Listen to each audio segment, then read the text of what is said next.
A lot of times people are buying the current solution, but they're most certainly buying where you're headed. Yeah, You know what I mean? They're that's right. buying your shared vision of like Yeah. what you think, Yeah. how you think teams should operate, how you think Yeah. these tools should work.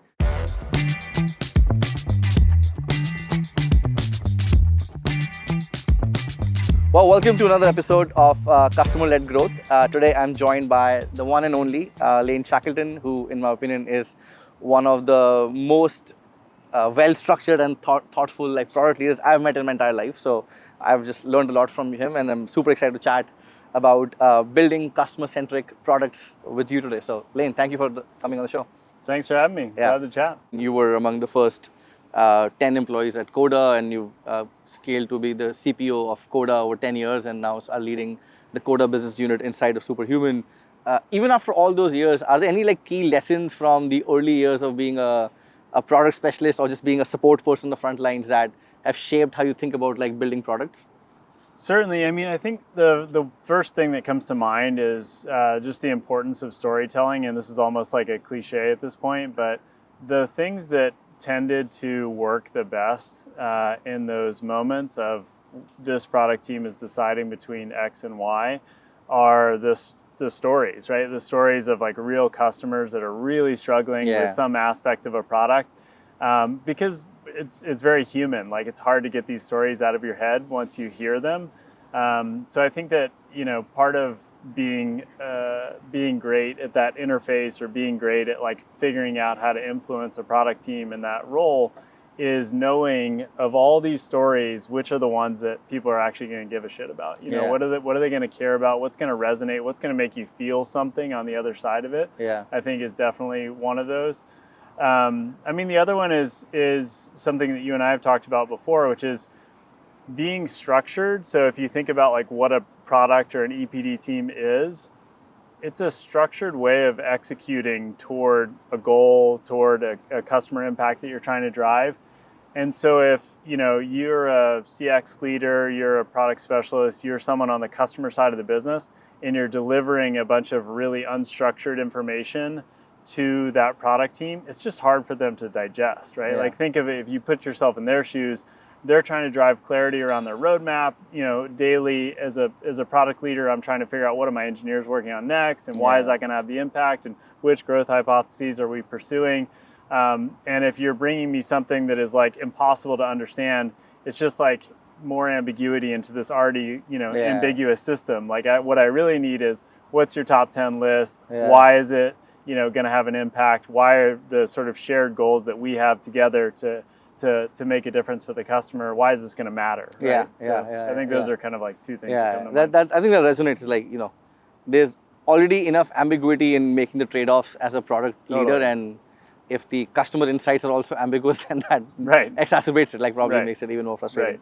I'm curious, as you became a product leader at YouTube for several years, and then you were among the first 10 employees at Coda, went super early stage, and then as the business scaled, were there lessons of YouTube that you had to unlearn at Coda? I mean, at YouTube, feedback was largely this giant aggregation, right? It was you're looking at a chart, and it's really hard to get down to what is a user thinking, feeling, et cetera. And there was a great UX/MR team there that really tried to unearth those stories or do longitudinal research so you could kind of follow people's journey throughout using the product.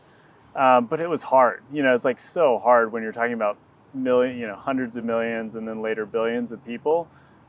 I had to unlearn all of that stuff, when coming to Coda. In the early days, we knew the names of almost every key customer. I'm sure you've experienced this too, building a startup. You want to know their names. We used to have a ritual that we called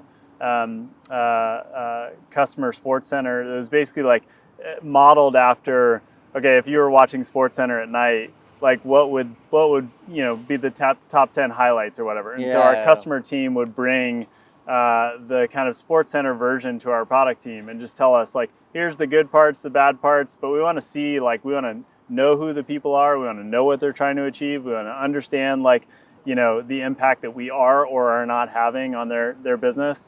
So I think in those early days, obviously have to just get absurdly close to customers and almost like feel responsible for what they're trying to achieve. I think that's like some of the best mindset that you can get a product team in is like, okay, I get that you're building a product for them, but like really what are they trying to do? And then as like, Coda was scaling, like one thing I've learned, from like a lot of product leaders is like they just believe a lot in like, drinking your own champagne or dog fooding like very, very heavily and being a user of what you're building. I think for something like Coda, because it's like a very powerful tool that could be used for so many different applications. How did you think about the trade-offs between like what your perceived beliefs as a user were of Coda versus like some strong signal you're feeling from some persona of like, which was a completely opposite belief of how they would want to use the product, and how do you make the trade-offs basically on that side? Yeah, a few things come to mind there. I think one is, Coda in its history went sort of swung the pendulum a few different ways. Like there was a period in the early days where it was very vision centric, right? Like we had a view that instead of 3 or 4 different applications, you'd use one. That application was a document. It had to have a sort of familiar starting point. It had to have both a low floor and a high ceiling. So like you had to be able to do a lot with it, but you had to start simple, right? That's like that was not what the market was asking for by any means. Right. No one was asking for this should all be one application at that point. After couple years of building that, a little bit in in our own 4 walls and in our own heads and on our own whiteboards, we then swung the other way, which is let's give this to people. Let's see how they're using it. Let's really sort of bend ourselves to what customers are trying to achieve with a product like this. As our customer base, expanded across industries, it became way more important to kind of like look at the Venn diagram of what the audience we wanted to build around was going to be, and then how we actually deliver on what they wanted. Q, like the business, keeps scaling, and then there's a third factor, right? One is like this internal dog fooding versus external customers that you can interact directly with, but then this enterprise sales motion comes in, and you have enterprise motions, and there's like revenue pressure of like closing deals and revenue, and there's like a third factor that comes in. How did that change your decisions of like how to make the right trade-offs, like how to understand the nuance and complexity and make the business impact decision, but not like go too far or left of like your vision or roadmap, and the role of like customer feedback in that? I mean, there's no. It's an art, not a science. Like I think. Which was a science? It's the short answer is like it's complicated.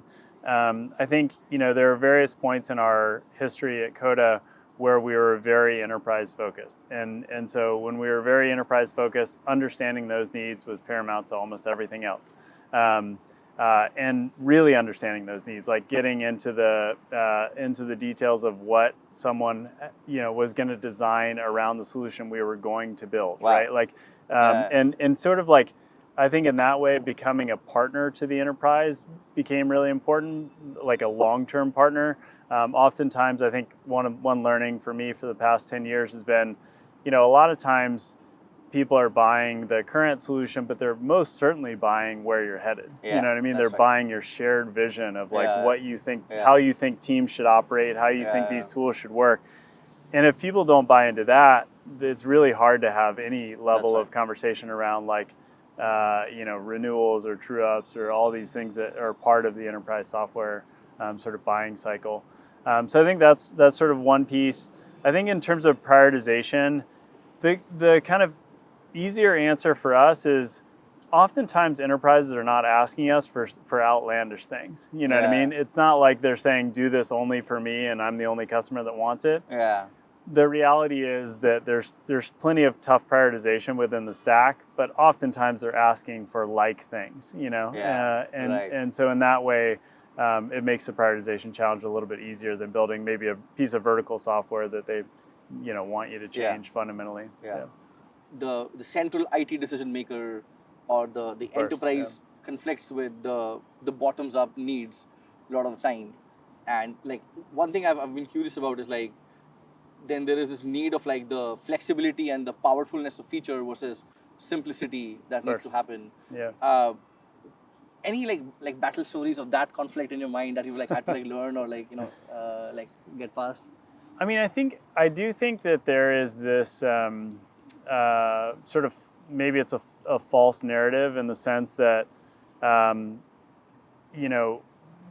people think of enterprise users as like the IT buyer sometimes, or they think of enterprise users as people that can like handle complexity because they're in a business.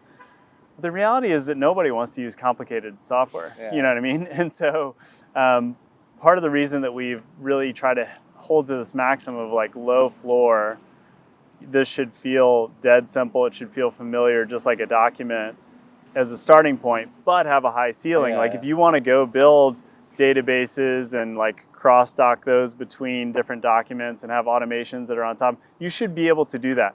But if you're just coming in there to write a document or comment on a document or do simple workflows, the product should feel very, very simple, right? Yeah.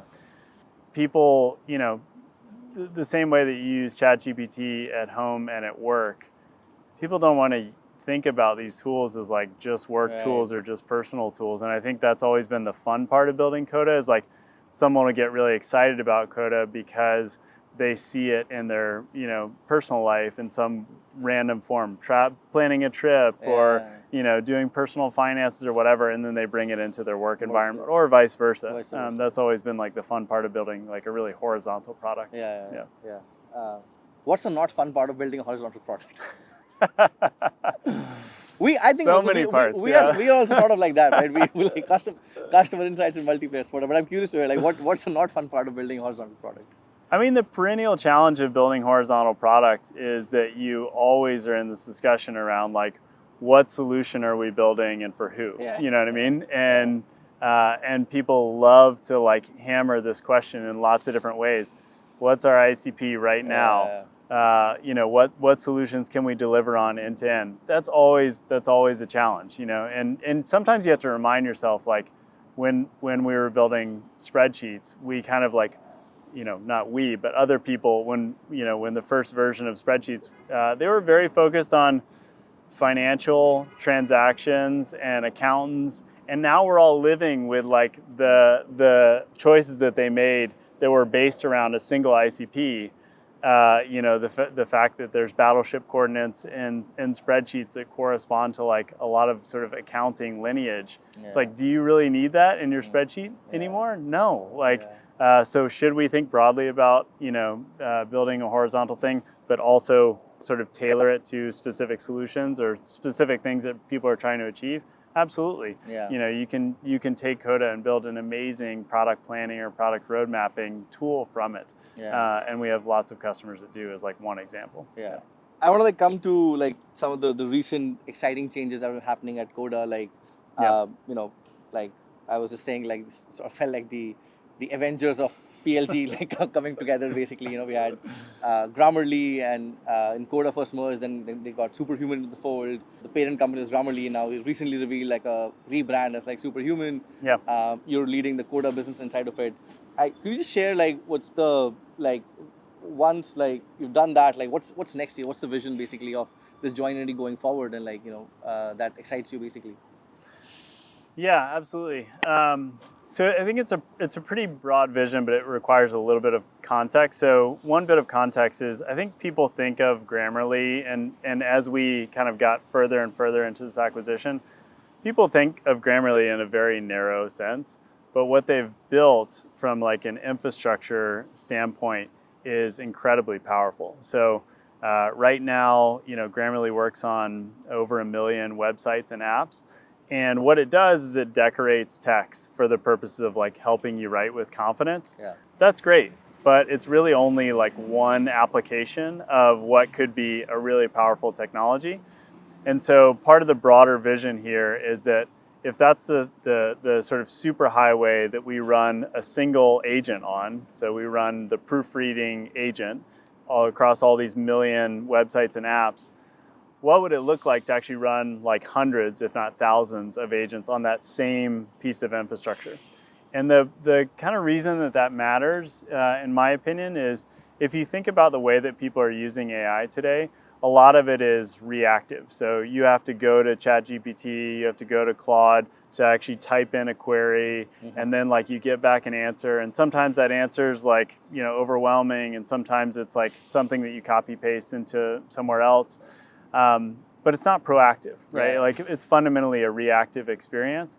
And I think that what we're building is quite differentiated in the sense that it is always proactive. And the goal is for us to build something where we bring AI to users in a way that they don't have to go think about using AI. They don't have to go query it. So what I mean as an example is we just launched a new product called Go. And with Go, we're running, as an example of a second car, we're running the Radical Candor agent on this superhighway. So now, instead of, you know, if you think about the kind of before picture, if I wanted to kind of like think about and use the principles of Radical Candor, I would read the Radical Candor book. I think, oh man, I should really be more persuasive in my communication in this way. But there was no practice in that, right? Right. Now, if I'm reading an email that I'm, about to send, a Slack message I'm about to send, and Go says, "Hey, there's this agent, Radical Candor, that is going to actually tell you how to think about, what you're about to send out to your team in a different way." Yeah. I never even thought about it until that moment that this was suggested to me, that I could communicate more clearly, I could communicate more persuasively, whatever it is, whichever of those principles. So I think that's like one example of what it feels like to run multiple agents on the same superhighway. Now you could imagine it's not just decorating text, right? You could imagine it's decorating database information, all of these other tools that we use on a daily basis. And then kind of the Coda piece of this that I think is really exciting is, we're getting the chance to kind of rethink a bunch of this from that proactive AI stance. So right now we're in the midst of kind of taking the Coda product and taking the database part of it and taking the docs part of it and rethinking, what does it feel like to have an AI native database? What does it feel like to have an AI native document surface? Similarly, the Superhuman mail team has been doing a ton of work, really exciting work to think about how does it feel to have kind of like a proactive mail inbox, the one that's auto drafting or even auto sending mail on your behalf, that feels like you, that talks like you. And so the kind of like way that this all comes together, I think, is it really is aiming to be an AI native kind of like productivity suite. So you have a set of agents that have a set of artifacts, mail, docs, databases, etc. They can work with you to actually get outcomes, to get work done. Very cool. Yeah. So if I would play it back, you have like the superhighway of like Grammarly, which is like 1 million websites. It's like an incredible infrastructure they've built. Exactly. Then you have this tremendous like compute and flexibility of Coda to do operations that like are on that superhighway. And then you have the speed and performance of like Superhuman mail and like communication and like to like just supercharge that basically. Is that a... Yeah, and like I think if you think about how many tools you have to traverse to do a lot of your work in like the day to day, today it's just like it's a pain because it's copy pasting, but in a kind of like AI native world, the real power is like a shared memory across that, right? Being able to say like, this sounds like you, this understands your customer base, so we're kind of like, we've had hints of that with other tools, but I think that we actually have a very unique opportunity to both, sort of have that memory layer, have that understanding layer about you and your company, but also just bring that directly to you, right? Like instead of you having to query it every time, you're reading an email about a customer, and here we're annotating that with all the information that you have about that customer. You didn't ask us to annotate, your email or your Slack with all that information, but we most certainly can. We can also help you take the next step with that customer. So I think there's sort of a quite a broad vision. When that comes. Yeah, I think on that lens, I'm curious because I was going through this today. Like there's like my ChatGPT plan. There's like I had 2 different plans. I was trying to move to the other one, and I was just I had a mini panic attack. Like I lose all my memory basically on the one, which is like this plan. It finally gets me basically stuck in like 1 year. And if I move to the other account, like what will happen to that? I was trying to figure it out. But and you also mentioned that in this era of like AI product building, are there like any like principles that you're making an assumption on going forward for like building AI products? Like yeah, I mean, two things come to mind. One is that I don't think that the fragmentation of software is changing at all, and I think it's probably getting worse.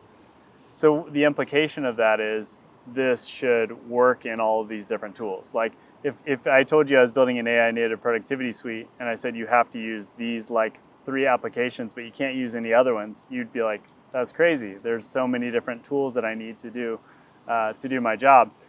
So the implication is this has to work where you work, right? And that means that memory can't just be confined in like one silo, right? Like there is no single company that has like the perfect memory. It's the fact that it's going to be, an understanding of who you are, how you write, how you operate, but it's also an understanding of all of these different data sources that are very core to your business, your CRM, your bug tracking, all of these things. And so I think it's there, to draw some contrast in other people's visions, I think we're trying to operate as if all of these tools are a really important part of the picture. And that's something that we learned, I think, from PAX. Like PAX, and part of the differentiated value there was we're not saying that you can't use Jira, Salesforce, all these other tools. We're just saying that let's make them more useful in your workflow, by bringing them into a document. It's very similar. You should continue to use all of these tools, but part of the thing that travels with you, part of the thing that is proactive, should have a clear understanding of all of these data sets. So that's sort of one works where you work, I think, is like the thing that I would say. And the other piece of it is kind of like knows what you know. Knows what you know. On that note, Lane, thank you so much for doing this. It's been a pleasure to work with you, to learn from you, and for us to at Enterprise to work with the Coda team. And super excited about the vision of Superhuman. And thank you again for doing this. Yeah, thank you. Yeah, always good to chat.